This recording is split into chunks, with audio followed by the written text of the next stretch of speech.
Ang pagkain pong ito, hindi po ina-advise na gayahin o kainin, lalo na mga bata. Kahit matatanda, hindi ina-advise na kainin ito. Ito po yung tanging mga professional lang na kain ito. Woo! Talaga pong ito ay medyo masilan na pagkain. Ang professional talaga yan.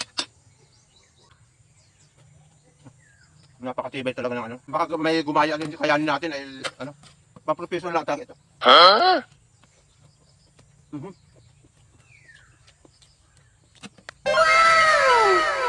Napaka-professional lang nakain talaga ito.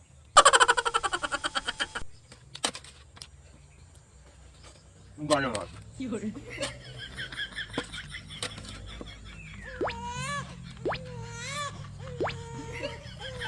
Ang dami na ito.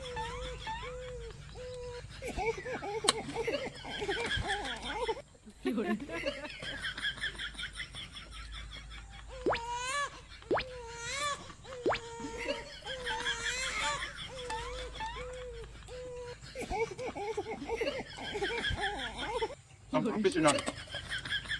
Napakatibay talaga nung kumain nito.